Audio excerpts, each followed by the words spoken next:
ज्ञान सोपान के इस अंक में आप सभी का स्वागत है। आज का ये अंक संस्कृत भाषा का अध्ययन प्रारंभ करने वाले विद्यार्थियों अथवा संस्कृत सीखने में रुचि रखने वाले लोगों के लिए है, जो अभी संस्कृत सीखना प्रारंभ कर रहे हैं। इसमें संस्कृत भाषा में लिंग और वचन के विषय में आपको बताया जाएगा। लिंग का अर्थ है जिसे आप इंग्लिश में जेंडर भी कहते हैं। इसका शाब्दिक अर्थ देखा जाए तो इसका मतलब है चिन्ह या प्रतीक, यानी स्त्री या पुरुषवाची शब्द को पहचानने का जो चिन्ह होता है, जिसके द्वारा हम ये जानते हैं कि ये शब्द पुल्लिंग है या फिर स्त्रीलिंग है या नपुंसकलिंग है, या ये पुरुषवाचक है, स्त्रीवाचक है, या फिर इन दोनों से अलावा है, उसे कहते हैं लिंग। संस्कृत में 3 लिंग होते हैं, पुल्लिंग, स्त्रीलिंग और नपुंसक। सबसे पहले देखते हैं पुल्लिंग। जिस शब्द से पुरुष जाति का बोध होता है उसे कहते हैं पुल्लिंग। जैसे बालकः यानी लड़का, पुरुष जाति बोधक है।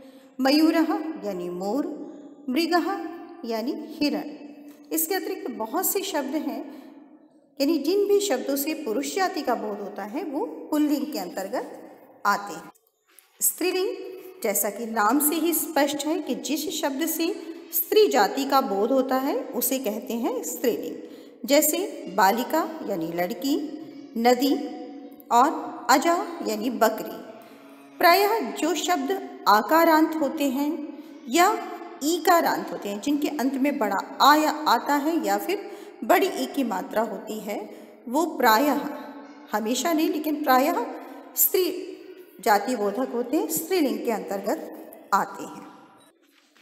ऐसे शब्द जो न तो पुरुषवाचक होते हैं और ना ही स्त्री जाति बोधक होते हैं, वे कहलाते हैं नपुंसकलिंग। प्रायः निर्जीव पदार्थ इसके अंतर्गत आते हैं, जैसे पुष्पम यानी फूल, फलम फल, पुस्तकम यानी किताब। वचनम, इसे इंग्लिश में नंबर कहा जाता है। वचन का अर्थ है जिससे संज्ञा या सर्वनाम की संख्या का ज्ञान हो, उसे कहते हैं वचन। अभी हमने हिंदी और इंग्लिश का अध्ययन अक्सर हम करते हैं। दोनों ही भाषाओं में 2 वचन होते हैं, यानी एक वचन और बहुवचन। लेकिन संस्कृत में 3 वचन होते हैं, एक वचन, द्विवचन और बहुवचन। एक वचन जो शब्द या जिस पद से एक संख्या का ज्ञान होता है उसे कहते हैं एक वचन। जैसे बालकः यानी एक लड़का, बालिका यानी एक लड़की, पुस्तकम यानी एक किताब। द्विवचनम जो पद या जो शब्द 2 की संख्या को बताता है उसे कहते हैं द्विवचन।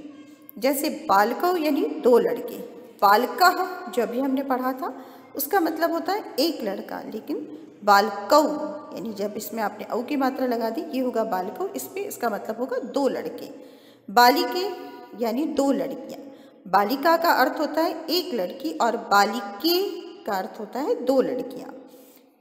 पुस्तके यानी 2 किताबें। जहाँ पुस्तकम का मतलब होता है एक किताब, वहीं पुस्तके का मतलब होता है 2 किताबें।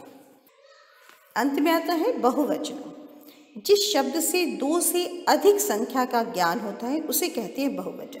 2 से अधिक कितनी भी संख्याएं, चाहे वो 3 हो, 10 हो, 50 हो, 100 हो, 1000, ये कितनी भी संख्याएं होंगी, बस 2 से जो अधिक होंगी वो सब बहुवचन के अंतर्गत ही आएंगे। जैसे बालकाः यानी बहुत से लड़के। अभी आपने देखा होगा बालकः एक वचन होता है जिसका मतलब होता है एक लड़का, बालकौ द्विवचन होता है जिसका मतलब होता है 2 लड़के, और बालकाः का मतलब होता है बहुत से लड़के। इसी तरह से बालिकाः इसका मतलब होता है बहुत सी लड़कियां। बालिका का अर्थ है एक लड़की, बालिके 2 लड़कियां और बालिकाः बहुत सी लड़कियां। इसी तरह से पुस्तकानि यानी बहुत सी पुस्तकें। पुस्तकम का मतलब है एक पुस्तक जो एक वचन में होता है। पुस्तकें द्विवचन का होता है जिसका मतलब होता है 2 पुस्तकें, 2 किताबें, और पुस्तकानि है बहुवचन में जिसका मतलब होगा 2 से अधिक यानी बहुत सी किताबें। आशा है इस अंक से आपको संस्कृत के लिंग और वचन समझने में आसानी हुई होगी। इसके बाद वीडियो के बाद PDF फाइल में कुछ अभ्यास कार्य दिया गया है जो डिस्क्रिप्शन बॉक्स में जाके आप लिंक पर क्लिक करके पा सकते हैं। उस अभ्यास कार्य को करके आप स्वयं ये पता लगा सकते हैं कि आपने इस अंक को लिंग और वचन विषय को कितना समझा। धन्यवाद।